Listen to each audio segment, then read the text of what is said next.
એટલે કોઈ મંડળના સભ્ય આપણે થવા માંગે એટલે આપણે તો આપણી જર્ની અંદરથી કેવી રીતે થાય ને બસ એ કરવું છે. આપણે કઈ કોઈ ગ્રુપમાં નથી રહેવું, કઈ નથી રહેવું. અને સાચી વસ્તુ એ છે કે તમે કોઈ ગ્રુપમાં કોઈ ગુરુડમની અંદર નહીં, ગુરુડમની અંદર નહીં, કઈ નહીં. તમે ગુરુ આગળ એટલે ગુરુ એટલે જેની આગળ જ્ઞાન છે એનો પ્રકાશ લઈ લો, પછી તમારી અંદર પ્રકાશ ઉભો કરવાનો છે. બાકી બીજું તો કઈ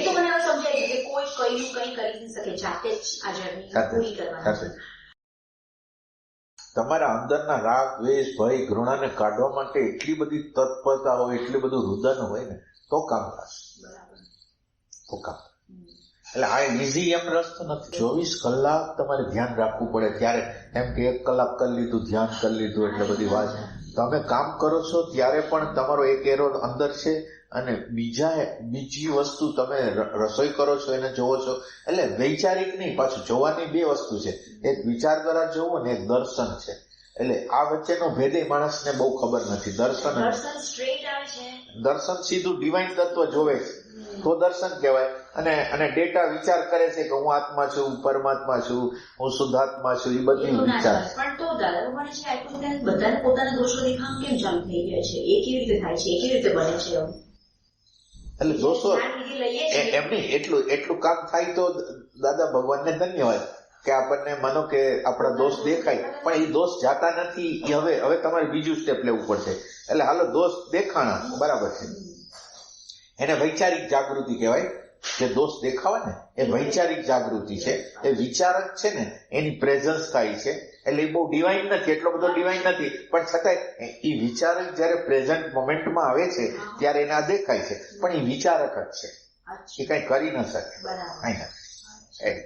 કારણ કે આ છોકરાઓ આપણે એવું કે મને બહુ ચેન્જ આવી ગયો, બહુ ચેન્જ આવી ગયો. આ લોકો આપણે એવું કે શું થઈ બહુ ચેન્જ આવ્યો તારા, તું જે હતી તારી જે પર્સનાલિટી હતી, તું જે હતી બિલકુલ નથી, તું બહુ ચેન્જ, એટલે સારો ચેન્જ આવી ગયો તારી અંદર. એમ એ લોકો એવું કે બરાબર બરાબર બરાબર આ જ્ઞાનથી તારમાં ઘણો ફરક છે. એટલે હું વિચાર કરું કે જો ક્રમિક જ હોય, બધા ગુરુથી સમજીને જ આગળ વધતા હોય તો પછી આ ના. એટલે એક બીજાનો અભિપ્રાય છે અને તમે હવે એ લોકોને અભિપ્રાય આપ્યો, એ લોકોએ અભિપ્રાય આપ્યો, પણ તમને તો ખબર પડે છે કે તમારો જે ટ્રેક તમે લગભગ 17-18 વર્ષના હશો ત્યારથી અત્યાર લગીનનો બધા ટ્રેક છે એમાં કઈ ફેર નથી પડ્યો.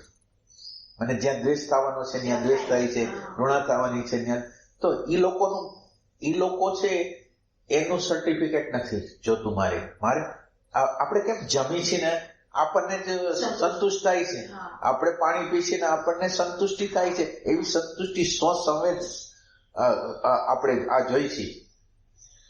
એટલે આજે તમે કહો છો ને રાગ, દ્વેષ, ઘૃણા, એ કેવું થાય કે ઘણા બધી જગ્યાએ તો તમારું રોકાય એટલે તમને પોતાને ખબર પડે કે આ કામ નથી, જરૂર નથી અહીંયા, એટલે આને હું મહત્વ નથી આપતી એમ. પણ આ જગ્યાએ આ એક જગ્યા છે જ્યાં મને આવું ઊભું જ થયા કરે, એટલે મને એમ થાય કે આ કેવું ના. એટલે આ રિલેશનમાં જ્યાં નજીકતા હોય ને, બહારમાં ક્યાંય પ્રોબ્લેમ નથી. સાચું કહું ને, છોકરાઓ વખતે થતું હોય તે બધું તો આખું છૂટી ગયું બધું. આમ જ્યાં આગળ આપણું મોહ કેટલો હોય છોકરાઓમાં, અહીંયાથી બધેથી છૂટતું હવે આ છેલ્લી એમ થાય કે અહીંયા કેમ મને આટલું બધું આ થાય છે.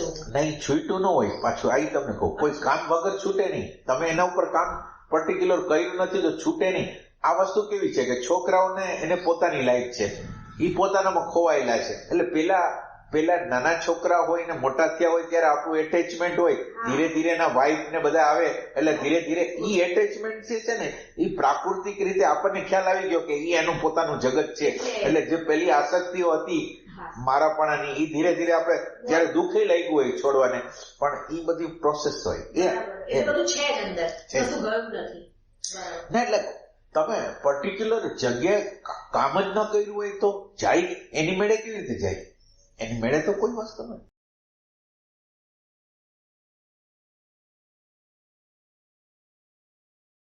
તમે એક વસ્તુ યાદ રાખો, આત્મજ્ઞાનમાં 2-5 જણા જ હોય. માસ આવે ને તો તમારે સમજવું કઈક ભૂલ છે.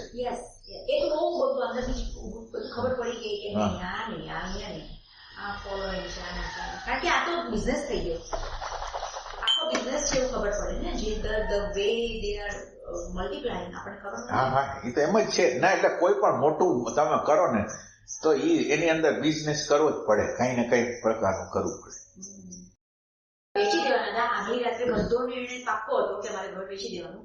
દિવસે આખું જ ડિસિઝન બદલાઈ ગયું અને આ લોકોને અમારે અહીંયા બોલાવવાનો ફોન કર્યો અને દે વર વેઇટિંગ કે આ ક્યારે અમને કહે અને અમે અહીંયા આવીએ. હવે એવી સિચ્યુએશન આવી ગઈ કે બંને જણ ઢીલા થઈ ગયા એકદમ. બા તો હાવ ઢીલા, પણ હવે પપ્પા બી નહીં. એ લોકોને શું કરે કે આઈસ્ક્રીમ ખાય, લોકો શિલ્પાને નહીં ગમે. મને રાત્રે આઈસ્ક્રીમ ખાય તો જરા ખાલી હું નેશો પેટ આવું. અમુક બધું ખબર હોય કે રાત્રે આ વસ્તુ ના થાય, એ બધી આવું તો બધી માન હોય ને પેલા. તો એ લોકો શું કહેવાય ડોક્ટરને મમ્મીને નહીં કહેવાય. અને પછી એ લોકો બધા કામ કરે. હવે આ છોકરીને આદત પડી ગઈ કે મોટી ફીર મને કે હવે આજે તો 32 વર્ષની છે.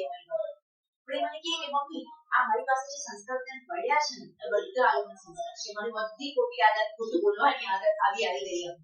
એટલે એ બધું મેં જોયું છે ને તો મારી અંદર એમાં થાય કે આ લોકો બોલે છે કઈ કરે છે, બોલે છે કઈ ખરેખર એવું એને બિચારાને એના મા બાપે જે સંસ્કાર નાખ્યા હોય એ સંસ્કારો બિચારા લઈને આવ્યા હોય એટલે એ લાચાર હોય. અને આખી ટ્રેડિશન તમે ખાલી આ દાદા દાદીની વાત ન કરો, પણ તમે કોઈ પણ દાદા દાદી હશે ને એ ખોટું કરવા માટે જ પ્રેરણા કરશે. તમારે જોવું હોય તો જોજો. દાદા દાદી એટલે બા બાપુજી જે મમ્મી પપ્પા ના પાડશે ને એ જ કરાવશે. તમે ગમે દાદા દાદી આગળ જાઓ એને સારું થવું હોય. એને દાદા એમાં શું થાય, સાચી વાત કરીને જયારે છોકરા થાય ને ત્યારે તો ધંધો કરવો હોય, પૈસા કમાવા હોય, મકાન લેવું હોય એટલે છોકરાઓને રમાડ્યા જ ન હોય. અને છોકરા પછી છોકરાના છોકરા આ માયા જે લાગે છે ને એ છોકરાના છોકરામાં લાગે. એટલી લાગે છે કે એક એની છોકરીના છોકરા કોઈ પૂછતા નથી, પેલી છોકરીના છોકરા તો આયા જ નથી. મારા બે છોકરાઓ તો ધ્યાન રાખે બહાર, એટલે એ લોકોને વધારે એટલી થાય કે આ છોકરાઓ બહુ સમજે છે, શિલ્પા ટ્રેનિંગ બહુ સારી છે. પણ એવું કશું છે નહીં, એ લોકોના ઋણાનું વન છે તો એ રીતે ચાલે છે. એટલે આપણે વિજ્ઞાન તો સમજાય છે પણ એક જાતનું ખબર નહીં મને એમ થાય. ને પછી મને એવું થાય કે જો એ દુઃખ અપાઈ ગયું તો જ્યાંથી મારે બધું ચોખ્ખું થતું હોય ત્યાં તો મારો આખો જન્મ પડી જાય બીજો. ના એટલે તમે આ જગ્યાએ જે વ્યવહાર કરશો ને એ તમારે આવવાનો છે. જે વ્યવહાર તમે તમારા સાસુ સસરારે કરો છો ને એ જ વ્યવહાર તમારી આગળ હવે 5-10 વર્ષ પછી આવશે. ના એટલે તમે આની સારો વ્યવહાર કરી શકો, સારો ભાવ બતાવી શકો. આ બધાની લાચારી છે. એમ કે સાચી વાત કરું ને કે તમે એમ સમજો કે આ સાથી સા લગીનો એક આપણો કામ કરવા, એક આપણે કામ કરીને એને સાથી સા કહેવાય. સારે ગમ પદ નિશા અષ્ટક કહેવાય. અષ્ટક એટલે શું થાય, એક કામ પૂરું થઈ ગયું એટલે અષ્ટક પૂરું થઈ ગયું. તમારે તમારા સાસુ સસરાની સેવા એવી રીતે કરવાની કે જેમાં ભાવ ન જાય, ઘૃણા ન થાય, ઈર્ષા ન થાય. એને કાલ જે કર્યું હતું બિચારા અજ્ઞાનમાં કર્યું હતું, અત્યારે બિચારા અજ્ઞાનમાં કરતા હશે. એને માફ, બધું માફ. અને તમે વિચાર કરો કે એને તમે માફ કરશો એ સિવાય એના માટે સારો ભાવ રાખશો. તમે નહીં માનો પણ તમે અત્યારે જે ભાવ એના માટે સારો રાખશો ને એ જે અંદર એને આશીર્વાદ તમારા માટે નીકળશે ને, કારણ કે અત્યારે નિરાધાર હોય, નિરાધારને તમે આધાર આપો ને તો તમને આશીર્વાદ બહુ મળે. બહુ આશીર્વાદ આપે. અને કાલની વસ્તુ છે ને એટલે કેમ આપણે આપણા મા બાપને માફ કરી છીએ, આપણા દીકરાને દીકરીને માફ કરી છીએ, બસ એવી રીતે સાસુ સસરામાં કે આપણા દીકરા દીકરી કઈ ભૂલ નથી કરતા એવું નથી, આપણા મા બાપે ભૂલ નથી કરી એવું નથી. પણ મા બાપ જોડે એવું થાય, મારે એવું નથી કે મારા મા બાપ જોડે થાય છે, મારા મા બાપ જોડે એવું થાય કે જે વસ્તુ રોંગ હોય તે રોંગ જ છે. મારી પાસે એટલો અભિપ્રાય પાછો પડેલો છે કે આમ સત્ય અને ના એટલે ઈ પ્રોબ્લેમ છે. એટલે એ બિચારાને ટ્રેક પડી ગયો છે અને તમે તમારી અંદર ઈ ટ્રેક નો વિરોધ છે. એટલે ઈ તો સંઘર્ષ તો ના એટલે સારું પરિણામ આવ્યું, તમે કર્યું ને એનું સારું પરિણામ બસ પતી પણ કેટલીક બાબતો એવી હોય કે જેમાં તમે કહેતા હો એક વખત કયો, 2 વખત કયો, 3 વખત કયો, 4 વખત અને છૂટતું નથી. એ ઇફેક્ટ છે, નહીં ફેક છે. એ બિચારા લાચાર છે તો હવે તમે એને બિચારાના લાચારી ઉપર ગુસ્સો ન કરો. આપણે પાછું રહી જાય. આ ટ્રેકો એટલા બધા મજબૂત હોય છે ને, આપણે છોડી ન શકીએ, એ ન છોડી શકે. તો હવે જેમ આપણે નથી છોડી શકતા એમ એ વિચાર ભલે ખોટો હોય પણ હવે છોડી નથી શકતા એ તો અચ્છા. એવું કેમ બને કે કોઈ વસ્તુ આપણને તમે કહો છો એ સીધી મારી સાંસરી ઉતરી જાય અને એવું જ આત્મતત્વને પ્રગટ કરવાની જે ઝંખના છે ને, એટલે ખાલી ફિલોસોફી નહીં પણ એમ કે એકચ્યુઅલ મારે એનો અનુભવ કરવો છે. આ એકચ્યુઅલ મારે રાગ, દ્વેષ, ભય, ઘૃણામાંથી દૂર એટલે એને સમજવા છે, પાર જવું છે, એવી તીવ્રતા થાય ને તો જ કામ થાય. તમારી અંદર જે સ્મૃતિ છે ને એ ફૂટપટ્ટી તરીકે કામ કરે છે. માનો કે તમે ડોક્ટર હો એટલે તમને ખ્યાલ હોય કે આ વસ્તુ આને આમ કરશે, આ વસ્તુ આમ કરશે, એ તમારી અંદર ફૂટપટ્ટી છે. તમે ડોક્ટર ન હોત અને બીજું કંઈક હોત તો એટલું બધું તમારામાં ન હોત. તો એ રીતે તમે આપણે બધા આગળ એક ફૂટપટ્ટી છે. મારી આગળ એક એક્સપિરિયન્સ છે, એની ફૂટપટ્ટી છે. એટલે હું મારા એક્સપિરિયન્સથી તમને માપવા જાઉં, તમે તમારા એક્સપિરિયન્સથી મને માપવા જાવ. એટલે આપણે આ ફૂટપટ્ટીને બાયપાસ કરવી છે. આપણી જે મેમરી છે ને અને મેમરીના જે ટ્રેક છે ને એને ફોલોઅપ નથી કરતા. અને તમે તો નવું કંઈક શીખવાડ્યું મને કે સમજણ મારી પાસે છે તો હું સમજણથી એ વસ્તુને જતી કરું, પણ છતાં બી તમે તો એવું કહ્યું કે એ બી વિચાર છે. ના, એ વિચાર છે એટલે એનો કોઈ અર્થ જ નથી. એ તો તમે એટલે હું કહું એમ નહીં, તમે પોતે અંદર જુઓ કે આ સમજણ છે એ ઉપર છલી છે પણ અંદર તો કંઈક ને કંઈક ડંખ છે, તકલીફ છે, એ અંદર તો છે. બહારથી તમે સમજાવો છો, અન્ડરસ્ટેન્ડિંગ પ્યોર નથી. અન્ડરસ્ટેન્ડિંગ કારણ કે આ 1.5 મહિનામાં ઓછી થઈ પણ કમ્પ્લીટ ગઈ નથી. ના, એ તો બહુ અઘરું વસ્તુ.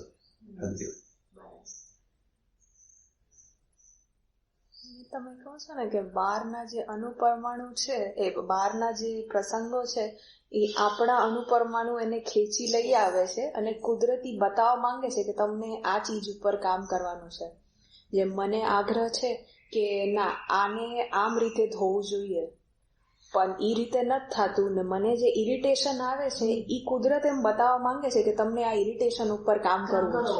એટલે કોઈ બી સંજોગ આપણે શીખવા માટે જ આવે છે. એ બી મને ખબર પડે કે આ સંજોગ આવ્યો છે, એમને તો આવ્યો નથી. હવે અહીંયા મારે છૂટવાનું છે, ત્યાં હું ફરી બંધાવું છું. એટલે મને અકળામણ થાય છે કે હવે તો જા આટલું બધું સમજ્યા પછી જાગવાનું નથી તો આ તો પછી લનાટ થઈ જાય બધું. આપણે આગળનો અર્થ શું, જન્મ લેવાનો અર્થ શું, આ તો પછી ક્યારે ટપ થઈ જાય ખબર જ નથી. તો પછી મારું તો બધું વયું જાય પાણીમાં. એટલે એની મને પીડા થાય છે. બીજું સાહેબે કીધું ને કે જે કેન્દ્રનું જેમ કરશો ને તો આ જે દેખાય છે એ બહુ સારી વસ્તુ છે, પણ એનાથી એ જે જુદા પડવાનું થાય ને એ ત્યાંથી કેન્દ્રથી થાય. કેન્દ્ર માટે ધ્યાન કરવાનું. હા, અને ઈ કેન્દ્ર માટે એટલે એમ નહીં કે સીધો 1 કલાક બેસી જાઓ. ઈ પ્રેક્ટિસ ન હોય ને તો બહુ અઘરું પડશે. તો શરૂઆત ભલે તમે 5-10 મિનિટથી કરશો ને, હા, શરૂઆત જેટલી થાય ને પાછું થોડું ઈ વધે એના માટે તમે દર કલાકે આપણે ને ફોનમાં કોઈ ચાઇમ વાગે કે અલાર્મ વાગે ને, એટલે ઈ જેમ વાગે એમ તમે જે 2-3 સેકન્ડ પાછું ઈ એટલું જ લિમિટેડ નહીં, એનાથી વધારી શકો. અંદર થોડું શ્વાસ તમે જે પણ કેન્દ્ર ને થોડું ત્યાં વયા જાઓ.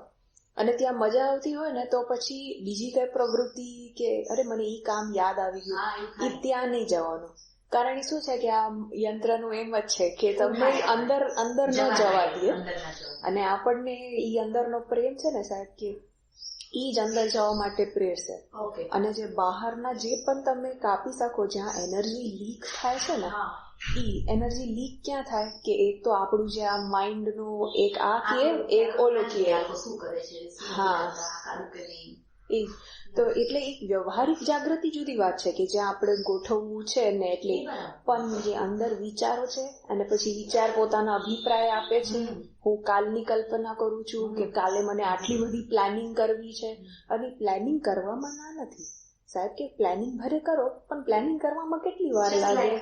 30 સેકન્ડ 1 મિનિટ લાગે કે કાલે મને 5 કામ છે. હા, આપણે શું છે એક કરી લીધું પછી હજી એને ડિટેલમાં સબ બ્રાન્ચેસ કરીએ કે આપણે ત્યાં ફરવા જશું ને તો આવું મજા આવશે ને, એટલે આપણી કલ્પના દોરીએ, આ બધું ઇમેજ બનાવીએ કે આમ થશે અને પછી આમ નહીં થાય તો મને દુઃખ થાય કે અમે ધાર્યું હતું કે આ વોટરફોલ જોશું, અમે પહોંચ્યા તો વોટરફોલ તો ફ્રોઝન નીકળ્યો. હા, એટલે ઈ બધું પ્રોબ્લેમ કરે કે આપણે પેલા ધારી લીધું કે આમ થશે, એટલે એ માઇન્ડને જે ઓપનનેસ છે ને એની થોડી થોડી એક નાનકડી ટ્રેનિંગ આમથી મળે કે જેમ તમે, અને ઈ કહેવાથી ફેક્ટનો એક્સેપ્ટન્સ ન થાય. હા, ફેક્ટનો એક્સેપ્ટન્સ એમ કહેવાથી ન થાય કે આમ છે, ઠીક છે. એટલે ઈ ક્ષણમાં કમ્પ્લીટ એક્સેપ્ટન્સ રોંગ વર્ડ છે, બટ ઈ ફેક્ટને તમે જસ્ટ જુઓ અને ઈ જે પોતાના પછી અભિપ્રાય આપશે તો ઈ ક્ષણમાં બસ આપણને જોવાની પ્રક્રિયા કરવાની કે અચ્છા જો આમ કરે છે. એટલે ઈ ઇમેજ મેં બનાવી કે વોટરફોલ જોશું, બહુ મસ્ત છે, અમે બહુ સાંભળ્યું છે, વોટરફોલ ફ્રોઝન નીકળ્યું. હમણાં મારી અંદર જે ઈ કહેવા માંગે છે, હા, અને ઈ શું છે કે કરન્ટલી આપણને લાગે છે કે આપણે આખો વિચારનો માળખો જોઈ રહ્યા છે, પણ એ વિચારમાં પોતાનું ઇમેજિનેશન ભળવીને યંત્ર લઈ જાય છે. તો એટલે ઈ ત્યાં ક્ષણમાં કાપવાની જરૂર છે, અને ઈ ક્ષણમાં તમે કેન્દ્રમાં આવવાનું કરો કે તમે જે કેન્દ્ર, તો ઈ છે ને આ અનનેસેસરી એનર્જીનો લીકેજ ને આમ થાય છે કે હું કમ્પ્લેન્ટ કર્યા છે આ તો આમ છે ને આમ છે. હા, એટલે અનનેસેસરી જે પણ કોન્વર્સેશન્સ હોય ઇન્ટરનલ અને એક્સટર્નલ બધું, પાછું કેટલું એનર્જી લીકેજ તો આપણું જે ફેસબુક ને ઇન્સ્ટાગ્રામમાં અનનેસેસરી સ્ક્રોલિંગ કરતા હોય એને પણ કાપવાની જરૂર છે. મને ખાલી આ તત્વ જ ખેંચે, મને ગડબડ થાય કે મને આ પકડાતું નથી, આ બધું મને દેખાય છે તો પછી જતું નથી, એટલે બધું અંદર બધું એમ થયા કરે. અને મારી પ્રાર્થના અંદર હોય કે મને કઈક રાઈટ જગ્યાએ રાઈટ સોર્સ થી મને મળે, એટલે રાઈટ સોર્સમાં મને તમે મળી ગયા. કઈક માંગે ને તો કઈક મૂજી મળી જાય. બરાબર. ના, પરમાત્માની આ કુદરતની વ્યવસ્થા છે કે જયારે આપણી અંદર એ ડિમાન્ડ થાય ને એટલે એ તો મળી જાય. તો ડિમાન્ડ થાય છે તો પછી એનો મતલબ એવો ખરો કે મારી પાસે કોઈ બી વસ્તુ આવે છે તો મારા ડેવલપમેન્ટ અનુસાર આવતી હોય મારી પાસે વસ્તુઓ જયારે આવે? ના, કુદરત છે ને એ થોડી કૃપાળુ છે, એટલે આપણી કાબેલિયત હોય કે ન હોય ઈ એટલા માટે કે નકર તો માનવજાત જઈ જ ન શકે. એટલે એની કૃપાનું તત્વ છે કે આપણને બિફોર આપણે જોતું ન હોય એ પેલા આપે.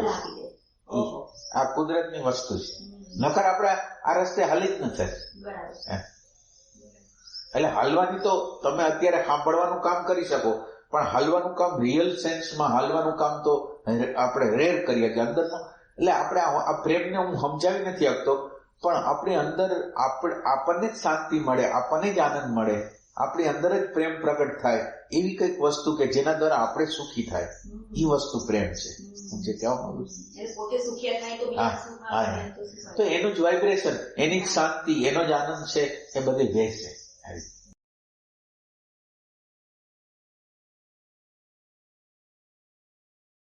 યંત્રની જસ્ટ ચાલાકી જ જો ને કે ક્યાં ક્યાં શું ચાલે છે, એટલે તો આપણે પોતાની કેટલી ભ્રમણા હોય ને એમાંથી નીકળી જઈએ કે આપણને લાગે કે આપણે બહુ દયાળુ ને પરોપકારી ને એટલે સમાજ સેવામાં બહુ, કારણ અમને અંદર બહુ એમ છે કે આપો ને દે, એ બધું ખબર પડે ને કે એના ઓરિજિનલ એકદમ સૂક્ષ્મ ઇન્ટેન્શન શું છે. પછી ઇન્ટેન્શન આઘાત લગાડે એવા છે, કારણ એ આપણે રિયલ ફેસ બતાડે. બધું કપડ તો પકડાય ખબર પડી જાય અંદર બેઠેલા ભગવાન છે તો મને તો દેખાયા જ કરે. ખાલી દેખાય, પછી દેખાય ત્યાં ખટકો આવે ને, દેખાય પછી બહુ તીવ્ર જયારે આવશે ને ત્યારે યાત્રા ચાલુ ત્યારે થાય તીવ્રતાથી. એટલે આ બધી વસ્તુ મંજૂર ન કરવું, આ અણુ પરમાણુ નેગેટિવ રાગ વાળા, દ્વેષ વાળા, ભય વાળા, હું આ અણુ પરમાણુને મંજૂર કરતો નથી. રિયલ સેન્સમાં પછી ખોટે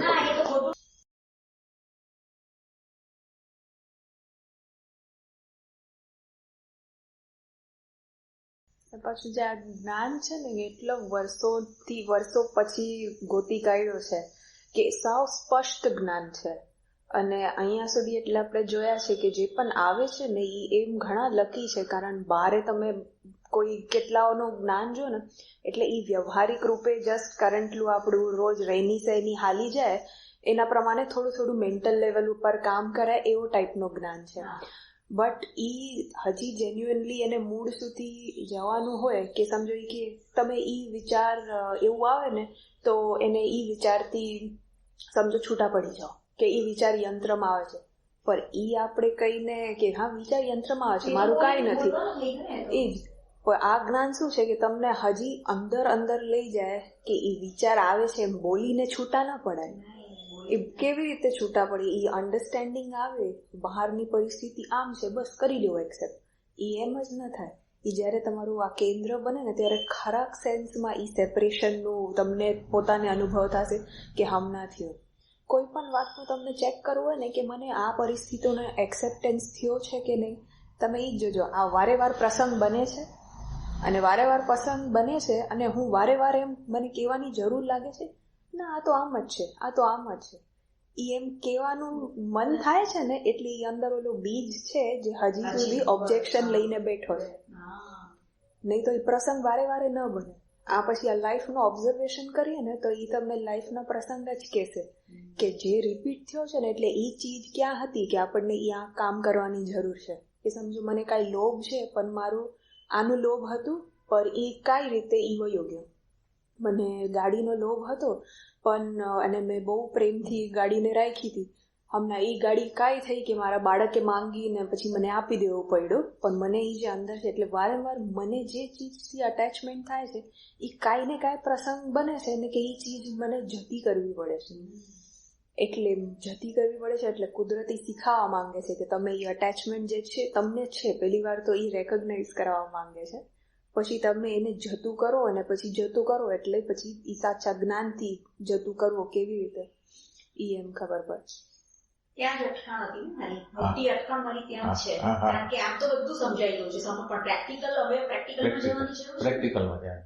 અને આ દાદા ભગવાનમાં એમાં શું થાય કે ધ્યાનનું કેવું કઈ નથી.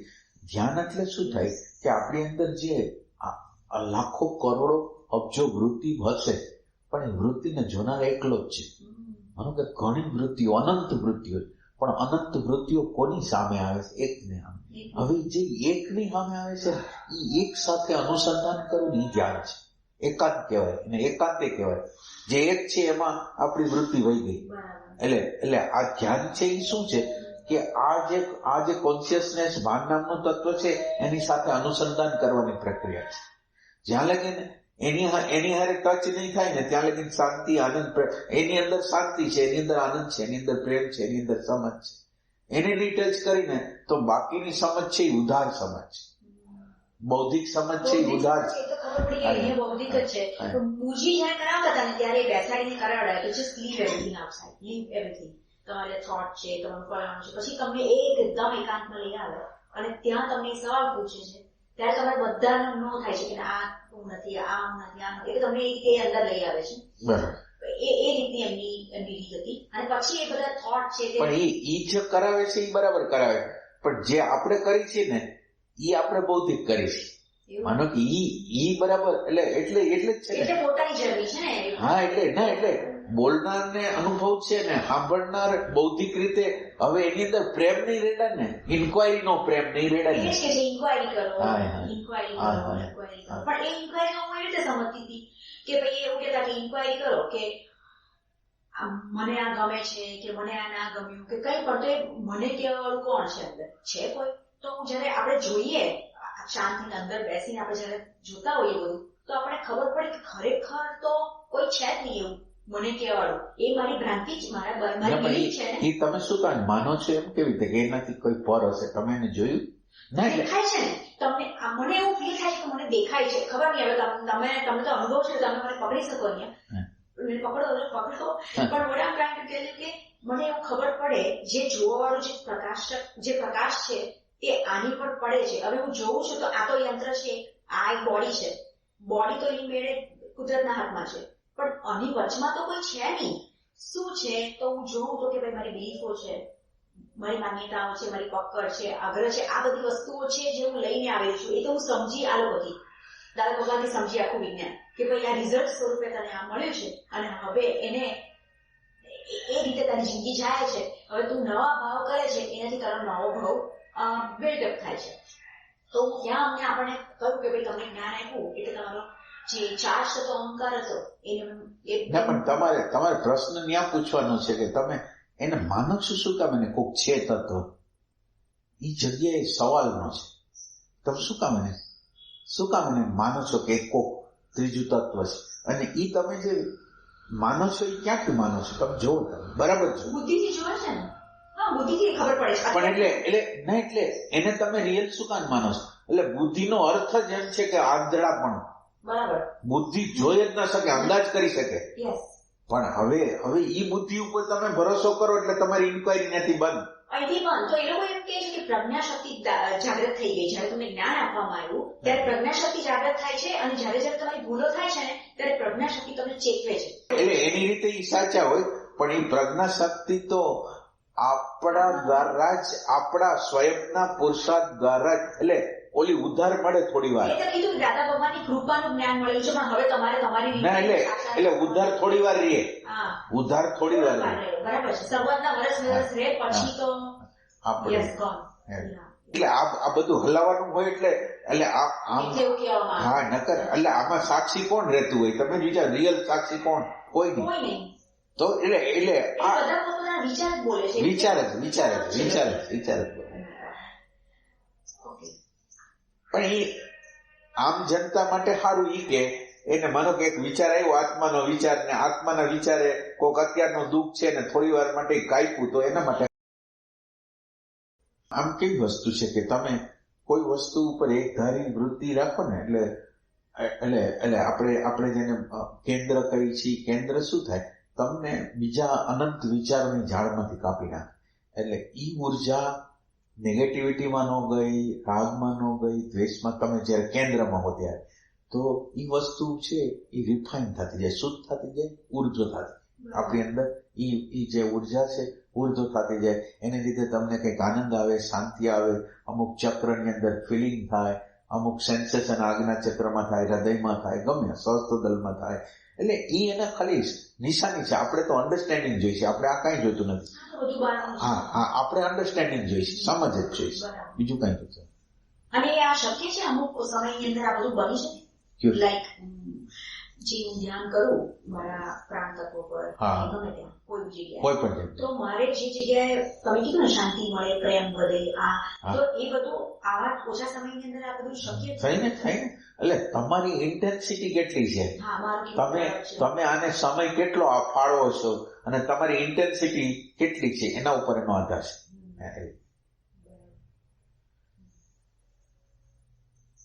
તમે દાખલો આપ્યો હતો ને કે ગામડામાં એક પ્રવાસી જાય છે અને ઓલા બુઢા બાપાને પૂછે છે કે આ જગ્યા સુધી કેટલું વાર લાગશે મને પહોંચતા?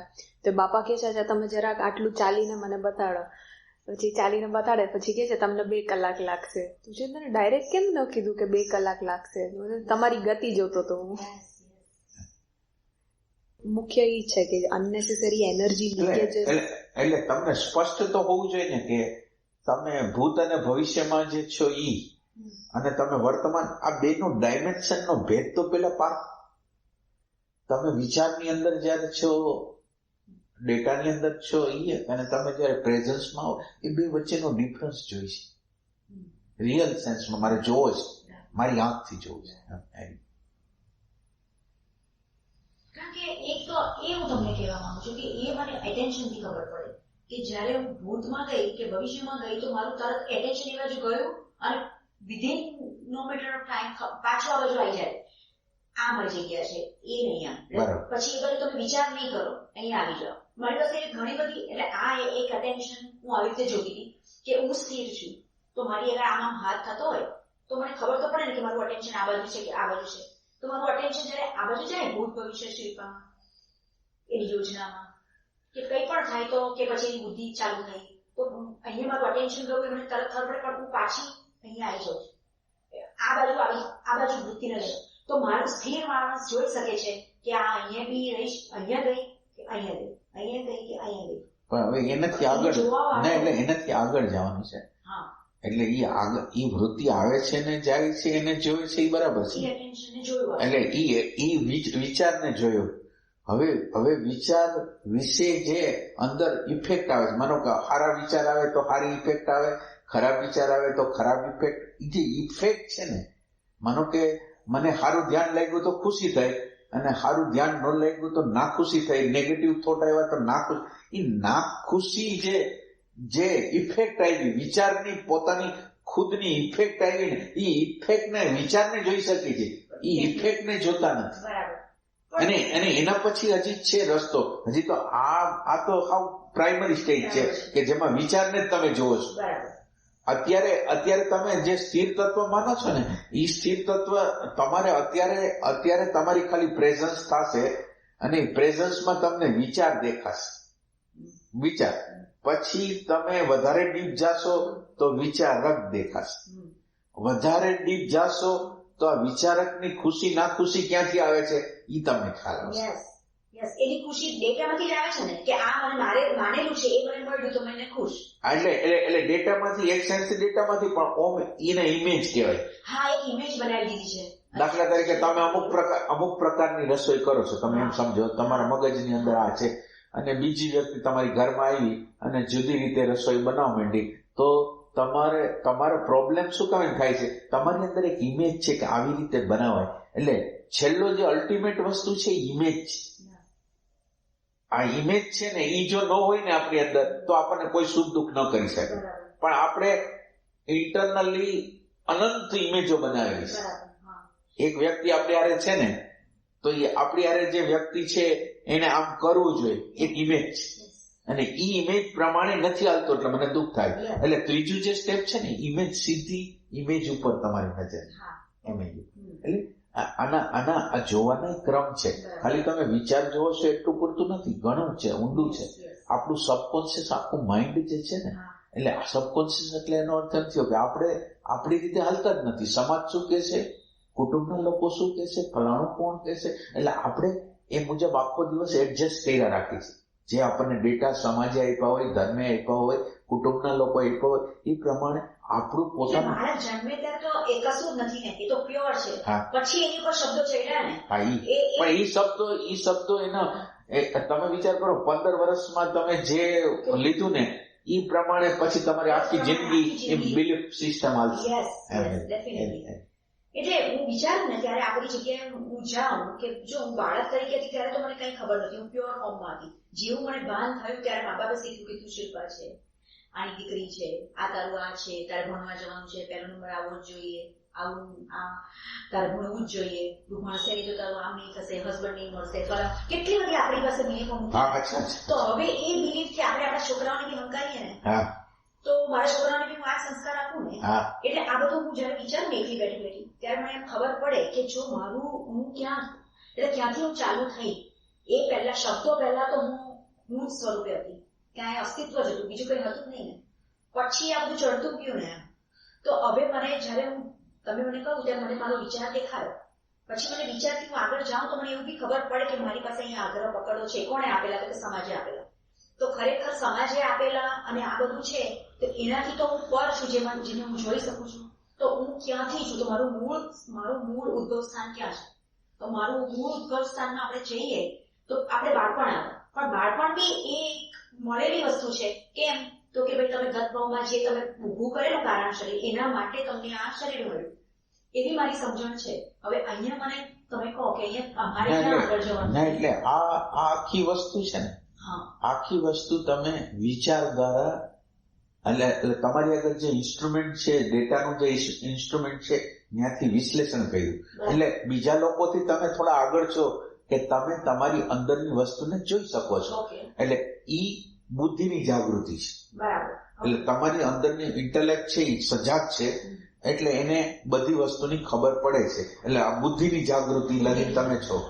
હવે આ બુદ્ધિની જાગૃતિ કેવી છે કે દુર્યોધન જેવી છે. એ કાંઈ કરી નહીં શકે, બધી ખબર પડશે. હવે એનાથી હવે પછીની જે યાત્રા છે ને, એ એનાથી જુદું ડાયમેન્શનમાં. હવે આ જે બુદ્ધિની જાગૃતિ છે ને, હવે બુદ્ધિ છે ને એ દ્રશ્યમાં આવવું છે. બરાબર. બુદ્ધિ છે એ દ્રશ્યમાં આવે છે. એટલે કોઈ વસ્તુ જોઈ, માનો કે તમે એક વ્યક્તિને જોઈ અને તમારી અંદર એના વિશે જે અભિપ્રાય આવ્યો, એટલે અભિપ્રાય જે આવે છે ને એ નિરીક્ષક માંથી આવે છે. એ જે છે જેટલા અભિપ્રાયો, માનો કે અત્યારે કઈ ઘટના તમારા ઘરે ગઈ હતી, કોઈ પણ નાની મોટી, તો એની અંદર સતત રીતે અભિપ્રાયો આપનાર આવે છે. એટલે સાંભળતા નથી પણ અભિપ્રાય છે. અભિપ્રાય, અને એ અભિપ્રાય આપણને દુઃખી કરવા વાળો અભિપ્રાય છે. અને એની અંદર નિરીક્ષક નિરીક્ષે એની ખબર હોય તો એમાં નિરીક્ષક ને જોનાર અને હા. એટલે થિંક અને થોટ અને થિંકર બધું નિરીક્ષક અને નિરીક્ષક નિરીક્ષ્ય નિરીક્ષક અને નિરીક્ષ્ય અને નિરીક્ષક. હા એટલે આપણે જે વિચાર માટે જે અભિપ્રાય આવે છે તો એ અભિપ્રાય ક્યાંથી એનું મૂળ સોર્સ શું છે, મટીરિયલ શું છે? કે સમજો કોઈને મારવું ઈ રોંગ છે. હવે આ રોંગ છે ઈ મને ડેટામાંથી જ આવ્યું છે, બારે કીધેલું છે. તો હમણાં મને ઈ અંદર અગર વિચાર આવ્યો કે કોઈએ કાંઈ કામ બરાબર ન કર્યું ને મારી અંદર ગુસ્સો આવ્યો ને એટલો ગુસ્સો આવ્યો કે મને મારવાનો મન થયો. હમણાં ઈ મારવાનું મન થયો તો એક વાત, હમણાં ઈ જે અભિપ્રાય આપે છે, ના ના તમારી અંદર આવું કેવી રીતે આવ્યું, તમને આવો ભાવ ન આવવું જોઈએ, મારવાનું રોંગ છે. પણ આ જે વિચાર આવ્યો અને આ જે રાઈટ અને રોંગ જે કહે છે ઈ બંનેનું મટીરિયલ તો ઈ જ છે, ડેટા. તો પછી આપણે જે અભિપ્રાય આપે છે અને જે વિચાર આવે છે એના લેવલ જુદા કેમ પાડ્યા છે? સમજો ઈ જ ખાંડ કારણ કે એક જ છે ત્યાં, તો પછી બે કેમ આવ્યા? એક ડેટાને મેં કીધું કે તમે ફર્સ્ટ ફ્લોરમાં જાઓ, તમારું સ્થાન ત્યાં છે, તમે બીજાથી બેટર છો, અને બીજા ડેટા ઈ જ ઘરથી આવ્યા છે, એમને કીધું નહીં તમે ગ્રાઉન્ડ ફ્લોરનો સ્થાન છે, તમે નીચા છો. પણ આ ઉપર નીચે કરવા વાળા આપણા જ છે, અને સ્ટ્રગલ આ જ છે. બરાબર છે. એટલે દ્વંદ્વાતીત દશા, એટલે દ્વંદ્વ નહીં રહેવું જોઈએ. ના, આ સારું છે અને આ ખોટું છે. ના, એક મિનિટ પહેલા હજી એની અંદર એટલે વિચાર આવે છે ઈ આપણના અનુભવમાંથી જ આવે છે, અનુભવ, સંસ્કાર કે સ્મૃતિમાંથી આવે છે. વિચાર વિશેનો અભિપ્રાય આવે છે, વિચાર વિશે જે અભિપ્રાય આવે છે એ ઓલા સંસ્કાર, સ્મૃતિ અને અનુભવમાંથી આવે. વિચારમાંથી શું આવે છે? ના, વિચાર છે એ અનુભવ, સંસ્કાર ને સ્મૃતિમાંથી આવે છે. બરાબર. વિચાર વિશે અભિપ્રાય આવે છે એ અનુભવ, સંસ્કાર, સ્મૃતિમાંથી. બરાબર. તો બે જુદા હોવાનો દેખાવ કેમ કરે છે? વિચારથી વિચારક કેમ જુદો છે એમ આપણે કેમ માની છે? વિચારકનું મટીરિયલ આમાંથી જ છે, અને વિચાર ના, એટલે તમે જ તપાસ કરો, માનો નહીં. ના, માનું નહીં. હા. ખરેખર હા. બંનેનું ઉદ્ભવ સ્થાન એક જ છે. વિચાર બી ત્યાંથી આવ્યો અને વિચારક બી ત્યાંથી જ આવ્યો. કારણ કે તમને જે સંસ્કાર આપ્યા છે કે આને બરાબર કહેવાય, આને બરાબર, વિચારક જે પેદા થયો એ તમને જે સંસ્કારો આપવામાં આવ્યા છે જે પ્રકારના, એમાંથી ઉભો થયો.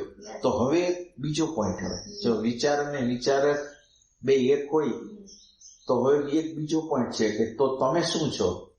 તો ના, અત્યારે હાવ સિમ્પલ, આપણે હાવ નીચેના લેવલથી વાત કરીએ. નીચેના લેવલથી વાત કરીએ એટલે તમે આખા દિવસ દરમિયાન વિચાર સિવાય કાંઈ નથી. તમે આમ જો, આ તો અત્યારે આપણે આત્મા બોલી છીએ, પણ ઓમ આખો દિવસ વિચારની ધારાની હારે વહેતી વ્યક્તિ છે, અને વિચાર સિવાય આપણે કાંઈ નથી. જો આ તમને આ જ્ઞાન બરાબર હોય કે વિચાર સિવાય હું કાંઈ નથી, તો હવે આ બાજુ જે વિચારક છે ને એ વિચારકને હવે તમને ખ્યાલ હોય કે આ જે અત્યારે ક્રોધ આવે તો ક્રોધ હું છું, લોભ આવે તો લોભ હું છું, ભાવ આવે તો ભાવ હું છું, કુભાવ આવે તો કુભાવ હું છું. જો તમે આ જો વિચાર જ હો તો વિચારકની ક્યાં જરૂર છે? ઓલો વિચારકની ક્યારે જરૂર પડે છે કે ક્રોધ કોક અલગ છે, ક્રોધ અલગ છે અને વિચારક અલગ છે. હવે આને ખબર પડી કે ક્રોધ જ હું છું. હવે જો ક્રોધ જ હું હોઉં, લોભ જ હું હોઉં, તો એને ખરાબ ને સારું કેનાર કોણ છે? હું જ છું. માનો કે આપણે ખાંડ હોય એ પોતે ગળપણ જ છે. હવે ગળપણથી જુદું કઈ છે એમ આપણે પોતે આ વિચાર સિવાય કાંઈ નથી. એક વસ્તુ, વિચાર સિવાય કાંઈ નથી, તો વિચારકની જરૂર નહીં પડે. જો વિચાર જ હોય ને, માનો કે હું ક્રોધ જ છું, હવે વિચારક એમ કહે છે કે આ બરાબર નથી, ક્રોધ બરાબર નથી. હવે ક્રોધ બરાબર નથી એમ કે છે એટલે શું? એટલે પ્રોબ્લેમ શું થાય છે? એટલે અત્યારે જે ક્રોધ છે એને જોઈ નહીં શકે, અને ખરાબ કે છે. તમે વિચાર છે એની સામે એને તો પ્રેજ્યુડાઇઝ થી કીધું તું ખરાબ છો. એટલે વિચાર જ્યાં લગીને વિચાર પોતે જ્યાં લગીને ક્લિયરલી વિચાર શું છે, વિચાર પોતે પોતાની કહાની કહેવા માંગે છે. ક્રોધની, લોભની, ઘૃણાની, રાગની, દ્વેષની, એ પોતાની સ્ટોરી કહેવા માંગે છે, અને આપણે એમ કહીએ છીએ તું ખરાબ છે. તો કેવી રીતે સાંભળી આવી? અને સાંભળી ન આવી એટલે એ તો એની જગ્યાએ જ રહી ગઈ. તો આ એક વસ્તુ છે કે તમને આ એક બીજા પ્રકારનું તમને જ્ઞાન આપું કે તમે આનો ઉપયોગ એ કરી શકો કે જેના દ્વારા વિચારકનું મૃત્યુ થશે, અને વિચારકનું મૃત્યુ થશે ને તો ડાયરેક્ટ રીતે આ જે ક્રોધ છે ને એ ડિવાઇનની સામે આવી જશે ઓટોમેટિક. તમે ખાલી શું કર્યું, વિચારકને કાપી નાખ્યો એટલે ડિવાઇન લગીને પહોંચી ગઈ, અને ડિવાઇને એને જોયો તો પછી એનો અંત આવશે. આ એક વસ્તુ. તો આ જે સમજાય તમે અત્યારે મને જે દેખાયું, તમે જે મને કહ્યું ને મેં જે જોયું કે ઓકે આ તો હું છૂટો પડી જતો વિચારક તરીકે, તો પછી બે છૂટા થઈ ગયા, તો એકને નથી બરાબર એ રીતે જોયો કે આ ક્રોધ ખોટો છે. આમ જોવા જાય તો ભગવાનની ભાષામાં તો કશું ખોટું નથી, કશું ભગવાનની નહીં. તમે હાઉ સાયન્ટિફિક સમજો, આપણે ભગવાનની રીતે નથી કહેતા, પણ આપણી અંદર જે તત્વ છે એમાં તો કોઈ ભેદભાવ છે ના. એમાં ભેદભાવ છે કે નહીં મને નથી ખબર. અહીંથી શરૂ કરો. ના એટલે આપણે બધા આપણું જ્ઞાન માન્યતા ઉપર છે. મને ખબર નથી છતાં હું કેવી રીતે માનું છું. એના કરતા એન્ક્વાયરી કરું કે શું છે તો તમને મળશે. તમે માનશો તો તમને ક્યારેય નહીં મળે. બરાબર, માની નથી લેવા. મને ડિવાઇન તત્વને આઈડિયા જ નથી તો મને ખબર કેવી રીતે હોય. તો હવે જે હું કહીશ એ ડિવાઇન તત્વને હું જાણતી નથી. ત્યાંથી શરૂઆત કરી એટલે હાવ એમ્પ્ટી છો તમે. ઓલું તમે માન્યતાના બેઝ ઉપર આ જ્ઞાનનો ઉપયોગ, અને માન્યતા અને સચ છે ને, આધ્યાત્મ છે એ સચ. કોઈ વસ્તુને માનવાની નથી જ્યાં લગીને હું જોઉં નહીં ને, મારી આંખથી ન જોઉં ને ત્યાં લગીને હું સત્ય નહીં માનું.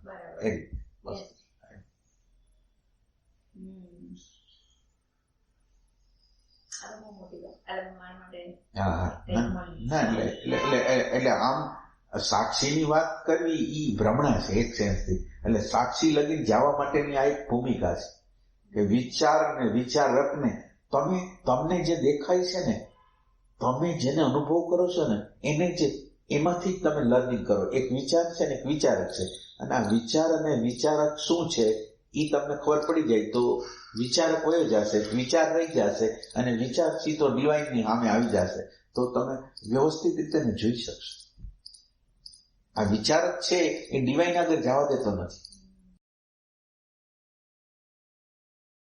આપે છે ખાલી મેપ આપે છે.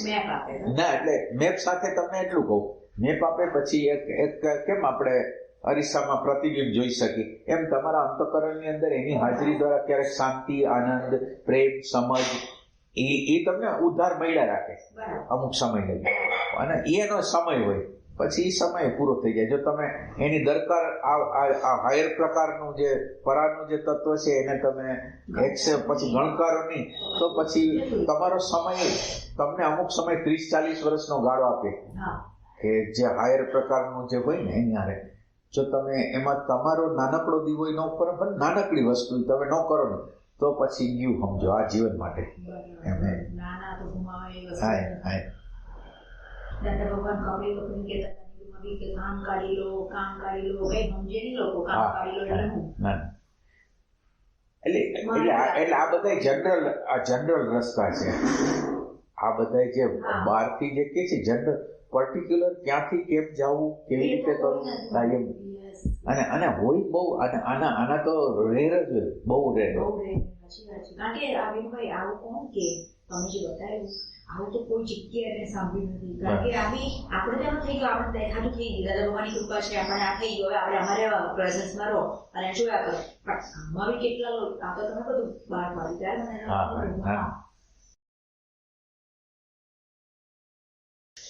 આ એક જ રીત છે અંદરથી આ મારે જે ધ્યાન કરવાનું તમને એટલે ગમે આપણો કોઈ આગ્રહ નથી, આપણે તો હાજરી જોઈશું. ચાહે તમે નાભી દ્વારા હો, હૃદય દ્વારા હો, આજ્ઞાચક્ર દ્વારા હો, શ્વાસ દ્વારા હો, કેન્દ્ર પેલા જરૂરી છે. કેન્દ્ર વગર કાંઈ થવાનું નથી. આની અંદર 2 પોઈન્ટ બતાવી દઉં. એક ઇમોશન હોય ને, એક્સટર્નલ કન્સિડરેશન કહેવાય, એટલે બીજા માટે જીવવું. એટલે અધ્યાત્મની અંદર પેલું હૃદય જોઈશે, તો હૃદય એટલે ઇમોશન જોઈશે. તો ઇમોશન પેલા તમારી આજુબાજુના લોકોને તમે જ્યાં હો ત્યાં પહેલા બીજાનો વિચાર કરો, તમારું સેલ્ફ સેન્ટરનો વિચાર ન કરો, અને એના માટે તમે જીવો, બીજા માટે જીવો. તો આ પહેલું સ્ટેપ છે. અને બીજું સ્ટેપ છે આ એટેન્શનનું સ્ટેપ છે. આ 2 સ્ટેપ બરાબર થઈ ગયા હોય ને તો જ્ઞાન પછી થાય. આ 2 સ્ટેપ બરાબર. એક ઇમોશન બરાબર ખુલી જવું જોઈએ બધે, જ્યાં હો ત્યાં તમે બીજાને શું સહાય કરી આવવાનું છે. અત્યારે બીજાને મદદ શું કરી શકું એમ છું અત્યારે, બસ એટલી વસ્તુ રાખવાની. આ ઇમોશન બહુ મહત્વની વસ્તુ. અને એના પછી એટેન્શન જે ઇધર ઉધર ગમ્યા ઇરિલિવન્ટ રીતે ચાલુ રહે છે, એને એટેન્શનને હવે આપણે દિશા આપી છે. જ્યારે આપણે નવરા પડીએ એટલે એને દિશા આપી, શ્વાસની દિશા આપી, હૃદયમાં રહી, ગમ્યા રહી. આપણે જેવા નવરા પડીને એટલે આપણે હૃદય કેન્દ્ર, આ માનો કે આ હૃદયનું કેન્દ્ર છે ને, એમાં માનો કે તમારું એટેન્શન અહીંયા રાખી શકો, તમારું એટેન્શન અહીંયા રાખી શકો, ગમ્યા રાખી અંદરથી. પછી એની પ્રેક્ટિસ થઈ જાય. પ્રેક્ટિસ છે. વાતચીત કરો ત્યારે હા, એને એ તો હાવ સિમ્પલ વસ્તુ. પછી તો આને પેલા સિદ્ધ કરવું પડે. કેન્દ્ર અને ઇમોશન બે ઉપર કામ કરો. જ્યાં હો ત્યાં બીજાને આનંદ, બધાને ખુશી. માનો કે તમે બીજાને ખુશી આપો છો, બીજાને માન આપો છો, એમાં તમે જ ઊંચા થાવ છો. ખરેખર આપણી અંદર શાંતિ આવે છે, આપણી અંદર આનંદ આવે છે, તો આપણે બીજાને શું કામ ન આપીએ? એટલે આ એક વસ્તુ રાખવાની, ભાવ ઉપર બીજાનો હંમેશા જ્યાં હોય ત્યાં તમે બીજાની સહાય કરવાની. એટલે ઊભી નહીં કરવાની, જે હોય ત્યાં રસ્તો કરી દેવાનો.